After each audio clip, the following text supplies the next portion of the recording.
Hello, my name is Kirioth, and Jesus Christ, I really need a haircut. Anyway, today we're gonna talk about something that I guess is kind of negative in nature, but it's something that I think it's one of those things where it's an unspoken contract that you kind of enter into, and it can sometimes creep up on you and take you by surprise. And that is the fact that when you buy into Warhammer 40,000, when you get into the game, when you get into the collecting side of things, when you start building an army, there is I wouldn't say a constant underlying danger that one day the thing that you like will no longer be made, because I don't think that's necessarily true for everything, but it's certainly true for, I'd say, a fair number of models and products over the year. It's a continuous cycle, and it happens with a lot of stuff. It happens with Games Workshop, it happens with pretty much every video game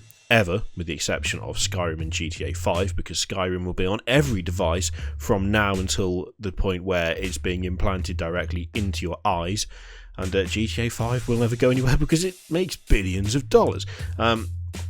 This is in response to the news that the Elysians are going away. They've become a last chance to buy on Forge World, which kind of suggests that they are not going to be available.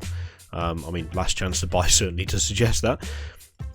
I've seen a few people hopeful that this means they're going to be recast or they are going to be resculpted. I will be honest, I do not share that optimism. I think probably that this is just the end for the Elysians. Now, it would be really nice to be completely hopeful and optimistic and maybe a little bit naive and say, well, maybe the focus is being taken away from a regiment only available through Forge World because we're going to see new Imperial Guard stuff from Games Workshop. I've seen that a couple of times. I'd love that to be true, but I don't really think it is. Doesn't seem to have been any indication that Games Workshop in any way is planning to do that. It's a pity, but there you go. But that is a unfortunate danger of being part of this hobby, and indeed a good number of others. The fact is, a lot of this stuff has a shelf life. It has a duration, and at some point the decision will be made to stop making it. And in the case of the Elysians, I've seen a lot of people who are upset and angry because they're either going to start the army or they have that army and they can no longer buy any more of them, or they're having to try and stock up now, which for some people is not financially viable. And the kind of response is sort of like, well, why would Games Workshop do this? This is bullshit. This shouldn't be allowed. Unfortunately, it's not an issue that's unique to Games Workshop. It's not something that's unique to even entertainment or hobby products. It's just essentially a fact of life at this point. At some point, the thing you like will stop being made. Now, I'm not saying that is good. I'm not saying that I necessarily want to see every single model line come to the end of its life right now because that's how the world works and fuck you. Obviously not. But it is one of those things that I think is easy to forget, and it's easy to not take into consideration when you decide to invest a significant amount of money into an army. There is a chance that at some point, whether it be now or in like 3 years, 4 years, even 10 years time, you will no longer be able to buy the models that got you into that army in the first place. You will no longer be able to buy the reinforcements that you want to buy. The thing that you have placed a lot of time and effort and energy into collecting will essentially disappear. And I know what that feels like firsthand, because, as I've mentioned, I don't know how many times now, way back I had a 13th Company army. I had a Space Wolves 13th Company army back when it was a separate army, back when it was in Codex Eye of Terror, when Wolfen was not just a kit that you could stick in any old Space Wolf force, but it had to be part of 13th Company. Also, the old Wolfen kits were better than the new ones. Just deal with it. And I remember coming back from a break from the game after my local gaming club shut down, and I had this 13th Company force, and I was looking forward to playing it again. But I was like 2 editions too late. There was no way to play it. It was just like Codex Eye of Terror was way out of date. It wasn't being accepted as legitimate anymore. I literally had an army that I couldn't really use. It just wasn't available. You know, I went to I believe it was in Stoke, which is a town a bit further up from where I live, going to a Games Workshop that was located there. I'm pretty sure it was Stoke, or was it Hanley? One of the two. I'm getting into the specifics of locations that most of you won't know anything about. I don't know why I'm bothering. But I remember showing up there and just basically being told, sorry, that's not a thing anymore. That doesn't exist. You can't play that army here. It's not a real force. And at the time, I was just like, what? What do you mean?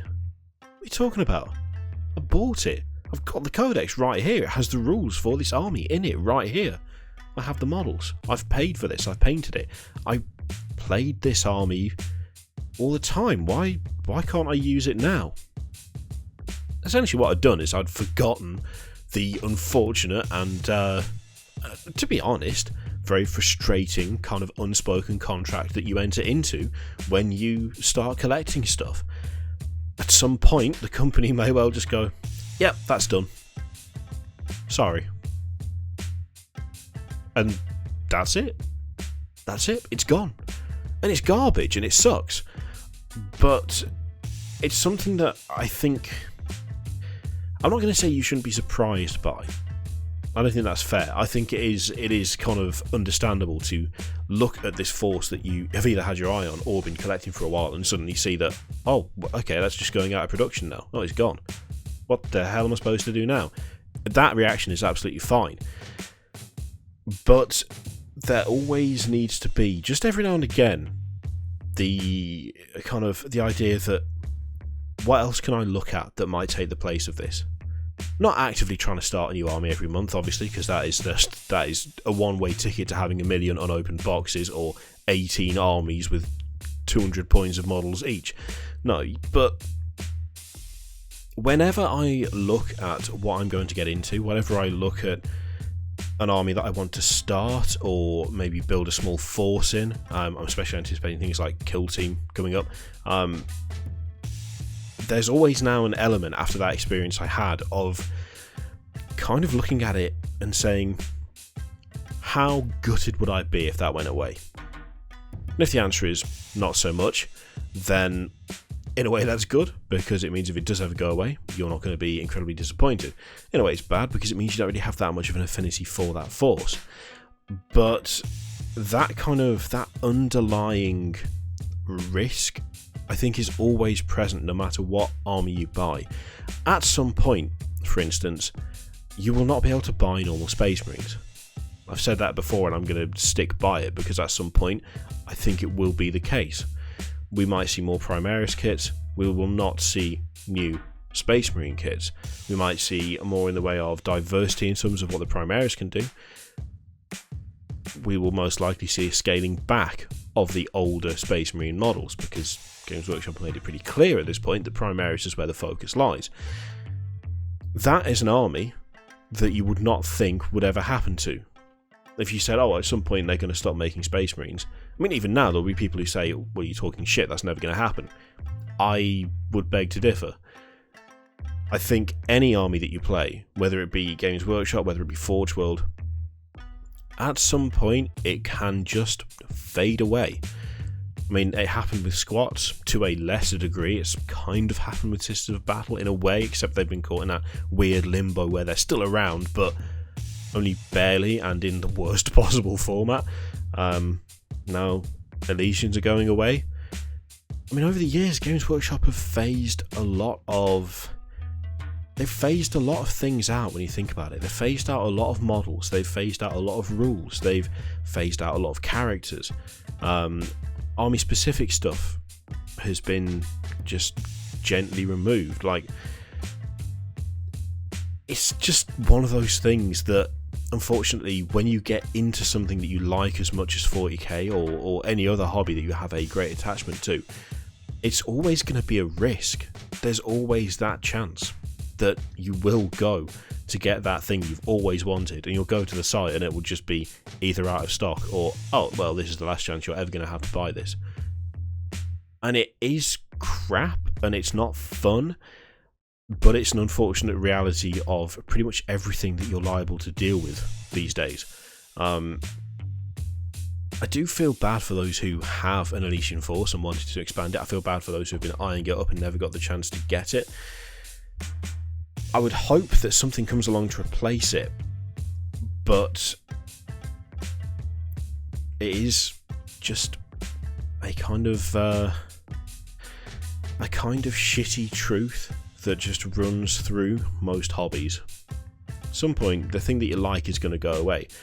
The thing is, though, a lot of the kind of negativity surrounding that stems from, I can't have the thing that I want to have, which again is entirely understandable and entirely fair, but it also opens up an opportunity for other things, whether it's a creative way to replicate the unit that you wanted, whether it's the decision that, okay, well, I can't have this force, maybe it's time to try something completely new. Admittedly, that means you're entering into the into exactly the same unspoken contract, but I don't think it's always necessarily bad that things disappear. I don't think it's necessarily an awful situation that stuff might no longer be produced, because a lot of the time it does open space up for other things. It does allow companies to create new products, to create new armies, to create new units. I would hope that that is what is happening at Forge World. A little part of me wonders whether it's not just a case of the Horus Heresy does great and Elysians don't sell. We could use that space for more Horus Heresy stuff. But part of me kind of hopes that there would be at least a recognition as to how sad even people who don't own the army are to see it go, and that might be taken into account when looking at what to replace it with. It's a bit rambly, to be honest, and let's face it, kind of depressing. Everything fades, we all die, all of that. But I think it's one of those things that's occasionally maybe not good to remember, but it's a risk that you take when you get attached to something like that. And to be honest, it applies to a lot of things. It applies to things like YouTube, for instance. I mean, YouTube could easily just turn this channel off one day. It would suck and I'd hate it, but that's part of the risk of doing something that you enjoy, that one day you might have to face the fact that, oh, I can't do that anymore. But that doesn't actually lessen the enjoyment you get out of it at the time, which I think is the most important part of it, to be honest. Not being able to spend more of your money on something, I think, should pale in comparison to enjoying having done it to begin with. Yeah. I don't really have an ending for this video. I guess if you agree with me, that's good. If you don't, that's also fine. You can think whatever you like. It's not a dictatorship around here. If you enjoyed the video, then thank you. There's the usual thing to click: videos, Patreon, subscribe, all of that shit. Click it if you like, don't click if you don't want to. And yeah, I'll see you for the next one. Toodaloo.